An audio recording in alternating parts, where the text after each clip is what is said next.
Hi, welcome to James Miller Lifeology, where you learn to simplify and transform your spirit, mind, and body. My name is James Miller. I'm a licensed psychotherapist and a composer. Thank you so much for joining with us today. Let's get started. Did you know that on jamesmillerlifeology.com, you can enroll in the academy I created for listeners just like you? I've created courses you may take at your own pace, which will help you simplify and transform your spirit, mind, and body. Enroll in one of the classes today. I have a great show for you today. I'm going to help you thrive in your life, regardless if you're diagnosed with a mental illness. I'll also be interviewing McGuigan, who shares his own story of overcoming and thriving with a mental illness.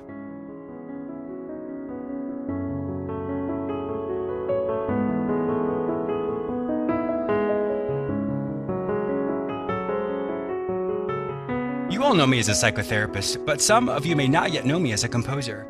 I currently have 2 albums which have been released. Think of both albums like books. Each composition is written like a chapter in a book. The first album, Consolation, explores a character's grief and loss. And just like in any book, the story explores a character's heartache, and eventually he finds healing and hope. The second album, Restoration, explores a character's personal development. He has an awakening, and in that awakening, he recognizes all the things in his life which aren't healthy, and it helps him come to a place of restoration, being restored to something greater than before. You may purchase both albums on iTunes or any other digital music store. The names of the albums are Consolation and Restoration, and my stage name is James S. Miller. The name of the piece you're currently hearing is from the first album, Consolation, entitled Uncertainty.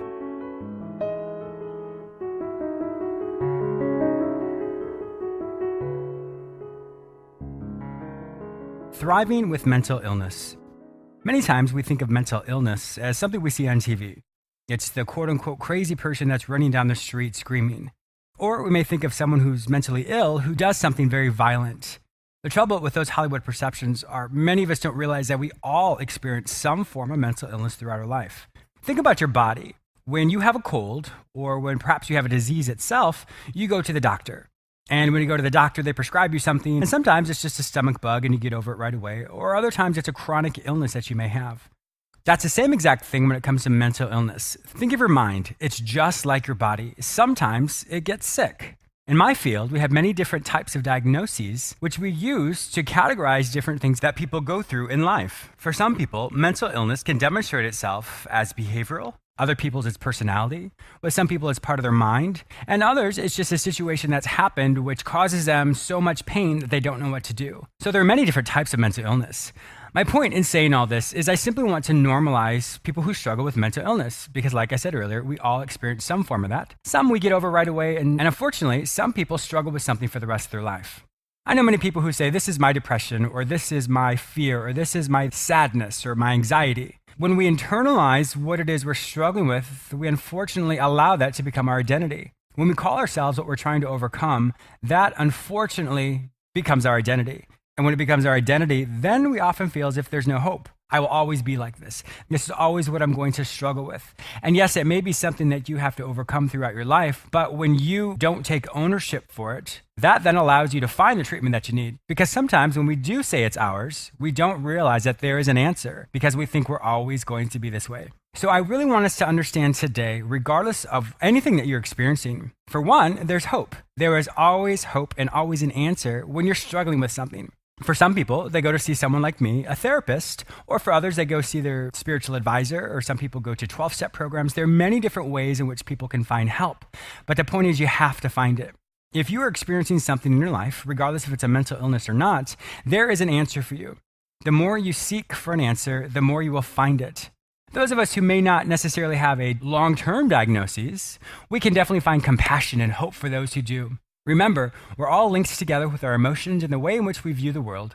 Some of us may have more difficulty with that, but the reality is we all will deal with something. So my challenge for you today is to figure out how to thrive in your life. If anything feels like it's too much for you, you simply have not yet found the answer. By no means am I taking away from your struggle, but simply saying there are people out there who have experienced similar things who can help you. There is always hope for you. I'm confident you will begin to thrive regardless of whatever mental health struggles you may face. A quick example of one of the courses you'll find in the Academy entitled Spirit, Mind, Body, The Perfect Triad.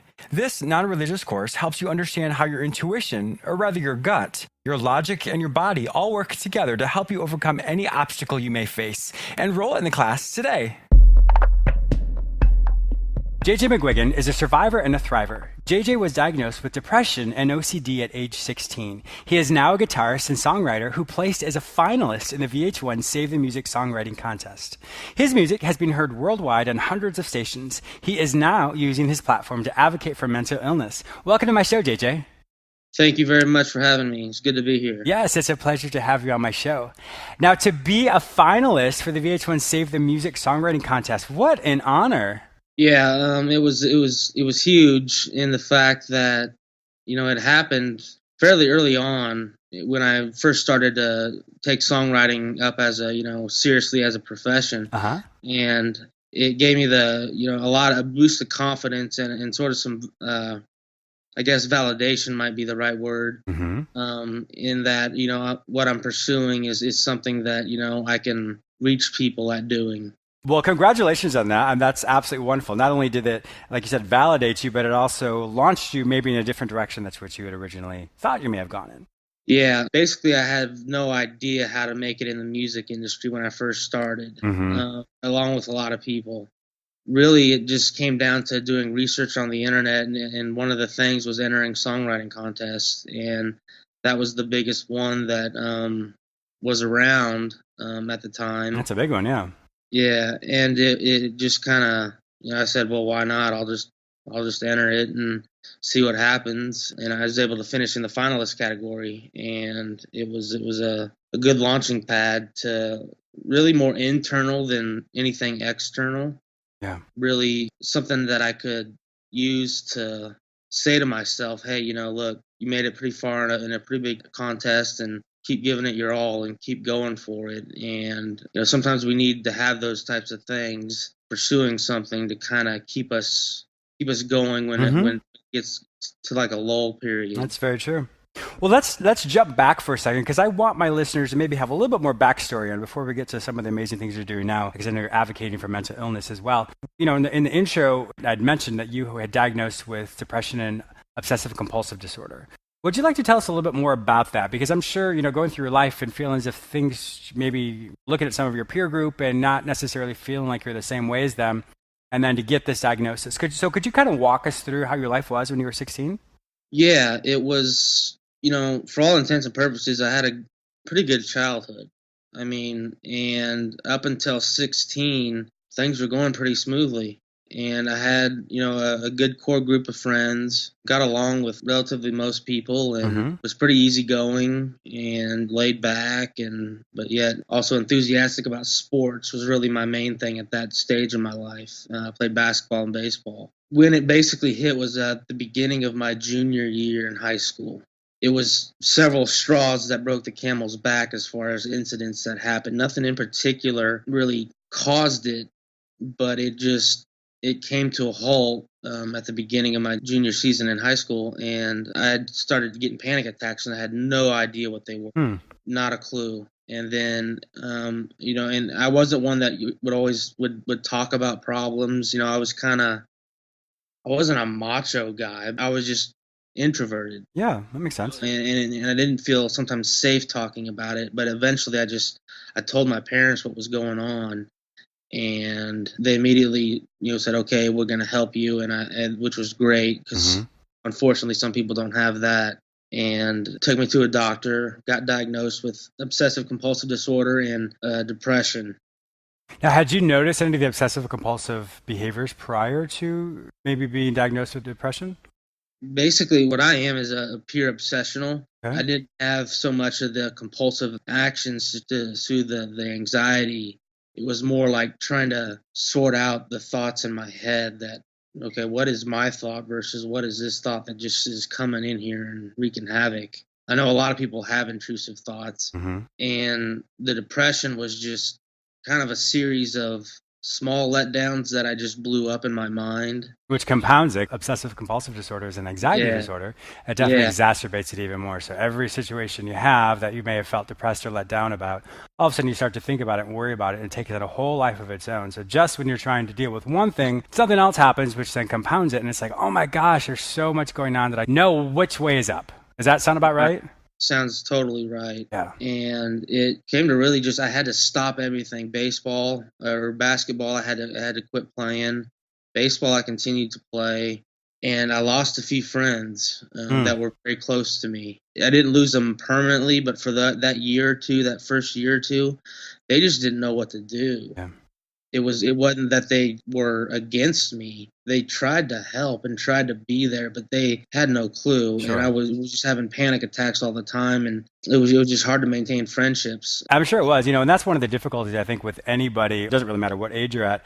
When you don't Yeah, know what to do because you're not trained for it. Like someone like me who's been years in training, right, that's you would come to someone like me. And so a lot of our right, friends and who want to do what's best, but we only can work out of what we know. And a lot of us don't have background in this, so we don't really know what right, we know. So for it to simply say, "Oh, it's not a big deal," or "Get over it," or "Stop thinking about it," right, well, that's not really what. I mean, that's great in theory, but that's not going to help you as you're struggling with it. right. How was your self-esteem at that time? Very low, Mm-hmm. very low. Being kind of introverted, I was just naturally kind of shy, and that put me even more into my shell. I'm sure. Basically, it just kind of depleted me, I guess is the way of saying Mm-hmm. it. I guess another part of the what comes with anxiety and depression are dissociative type disorders, Mm-hmm. and depersonalization was something that I had a lot as well. So let me explain that to what my listeners are. So Yeah, just dissociative disorders themselves is essentially, it's almost, some people would say it's like an out of body experience. And J doesn't necessarily mean that per se. But yeah, what it more sense means is sometimes there's a disconnect between multiple ways to look at this. Sometimes there's a disconnect between you're so caught up in your thoughts, you're not even aware of what's happening in your body. Or sometimes there are things that are happening where you feel so disconnected as you're observing it within yourself. mhm, For example, if I'm so overwhelmed with something and I'm struggling with something and JJ's talking to me, it's almost like I'm listening to him, but I'm kind of observing it from kind of up above, listening to what he's saying to me, but I'm not really present in that. So there's multiple ways in which dissociative aspects kind of manifest themselves mhm. in one's life. And so I really want to normalize that for my listeners who may not know what that is. Yeah. You said it very well. It was just it's like being in a dream state. Hmm. It's like Which is one of the factors when you can really, in yeah, my field, when I hear this, it lets me know the severity. Obviously, not my patient, but it lets me know the yeah, severity of the anxiety and the obsessive compulsive disorders that you're having, or how it's manifesting. Because it means in that moment you didn't have the skill set to be able to kind of mhm, bring your thoughts down and bring yourself and center yourself back to what was happening. Which unfortunately happens for a lot of people, and those, like you said earlier, you were able to get treated for that, and those people who aren't, they don't realize that there's hope for them, that what they're experiencing is a manifestation of the anxiety, which is the obsessive right, compulsiveness is a bigger part of that. But there is a treatment for that. There is help for that. There is hope for it. And so hopefully yeah, maybe some of my listeners today who may be experiencing some of those things can think, well, wait a minute, if that's kind of what JJ's experience is, what I've yeah. experienced, so maybe there is hope for me. Maybe I need to talk to my doctor about that. Definitely, I love that, and because so many people, they'll have anxiety and they know what that is, Hmm. but they don't necessarily know the dissociative part might be taking effect on them, like it did on me, and I had no clue what it Yeah. was. And so And sometimes you feel like you're going out of your mind, like, what is wrong with me? yeah, I'm sure that really made the self esteem even worse and just your self perception, and you're even more introverted, and it just took on a whole life of its own. definitely, it was just all consuming, and I wasn't able to really make new friends or maintain the relationships that I had. My basketball coach in high school, he was the varsity coach my freshman year, and I didn't play for him directly per se, but I've developed a pretty good relationship with him. Well, he went on to coach at Newman University, which is a college here in Wichita, a Division II school. I ended up going to Newman for college. Was able to go to college again. I had a good support system around me. My parents were great. I met up with a doctor that was teaching me some mindful practices, which we can Hmm. get into later. But basically, what happened was, I met with the coach my freshman year, and he said, well, if you ever want to, we could use a spot as a manager or whatnot. That can maybe help you get into some sort of flow or something like that. He was aware, I didn't finish basketball in high school, and he kind of wondered why, and I, told him Mm-hmm. and everything. And what ended up happening was my sophomore year, I got a scholarship as a manager. Mm. And it started to click with me that one, exercise was good because I'd always done it my whole life, and it wasn't really exercise, it was just playing sports, if that Mm-hmm. makes sense. Mm-hmm. Yeah. And Which is, it's physical movement essentially. The physical yeah, movement is a form of moving your body. uh-huh. And Yep. yeah, And then and just however that looks for anybody when it's healthy, that's one of the best things yeah, that helps when if they're struggling with anxiety or depression. yeah. So I had the opportunity to get a partial scholarship and be the equipment manager and also practice with the JV. The 3 years prior, I gained about 70 pounds due to Mm. medication. Sure. And I was able to that year shed all that weight. Wow, that's amazing. Yeah, and it just came through just because I was doing something I loved, and I always loved playing basketball. And so the following year, I ended up being a walk on the team, and then the next year, I became a scholarship player, and that was really the catalyst for my recovery Mm. per se. I also took an acting class, and Ah. I learned in that class meditation, like how actors get in a certain way they get into character Mm-hmm. is through a basic base stage meditation where you just lie on the floor and during the class the instructor would talk us through the meditation, and those two things combined, that the physical activity, regaining a passion for life, Yeah. kind of helped. Well, it helped tremendously. Helping you thrive is what we talked about at the beginning of the show. Definitely. Was it a form of guided imagery he used or he or she used? Is that what it was Yeah, called? he would Guided, do yeah. he would do several things. You would imagine air coming Mm-hmm. in through your nose, out through your mouth to start with, and then you would do things like imagine a balloon in your stomach as you expand. Then as you exhale and your stomach goes down, all the tension gets Mm-hmm. released. Yeah, that's a wonderful exercise. Yeah. Yeah, and I had no idea how beneficial that would be until I did it. And that's a beautiful practice you can do even today, even when you're not in school. Oh I mean, yeah, that just helps you at any time.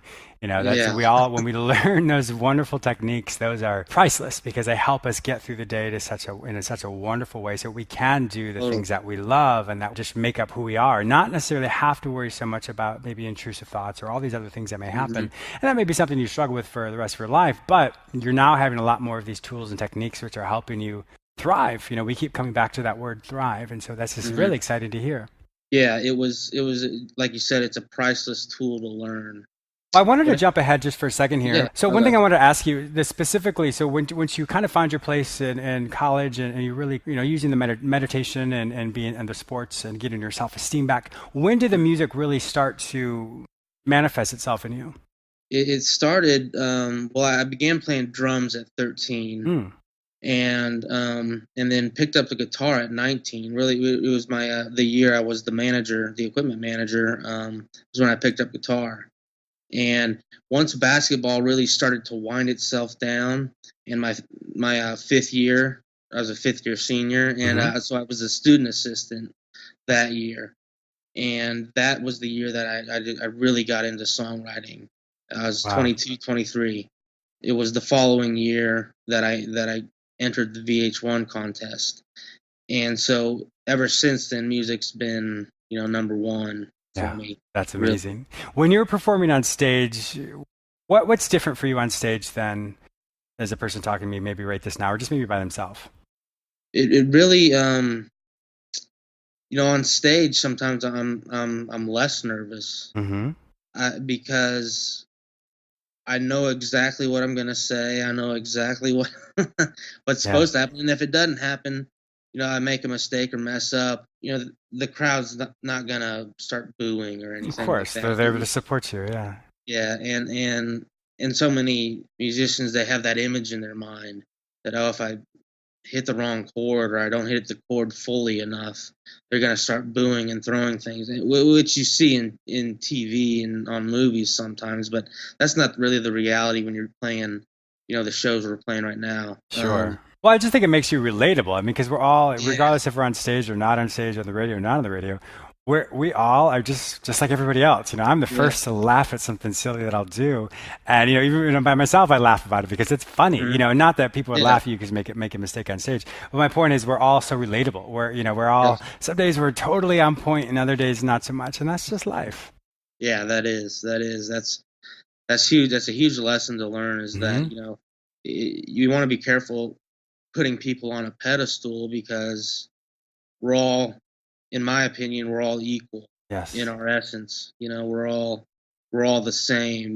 Them Some people might have different abilities than others, but it doesn't make them better. They're just different abilities that we Hmm. have. But we should all view each other as equals in the respect of who we truly are and everything. And that's been a big life lesson that I've learned, throughout just growing up and living life. You just kind of learn that.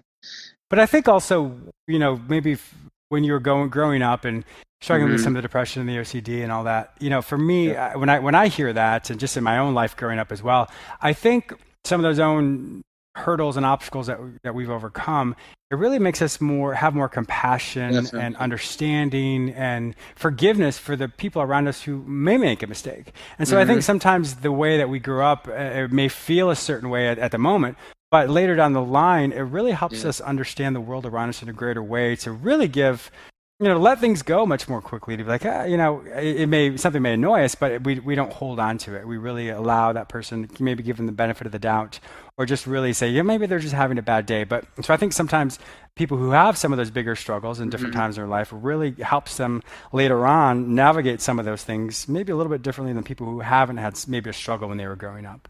Definitely. And one of the greatest things I've heard was from Eckhart Tolle. He Hmm. said, everyone will operate at the level of their consciousness.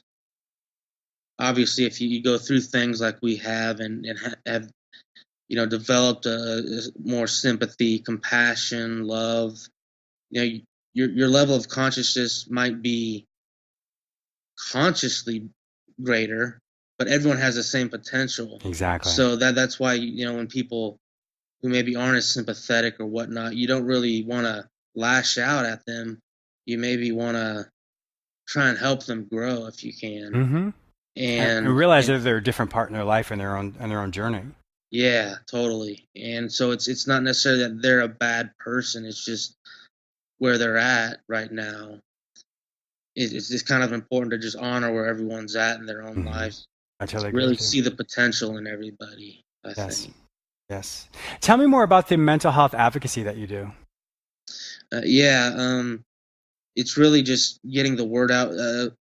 Going back to that coach that was in that coached me in college and in high school, he ended up coming down with depression right after I left, Oh no. but he's overcome it, and he's actually just retired this past year. It was actually on Saturday was his last Oh home game. wow. Okay. He's gonna start talking and speaking a lot about mental awareness, and that's kind of along the same things as what I'm doing.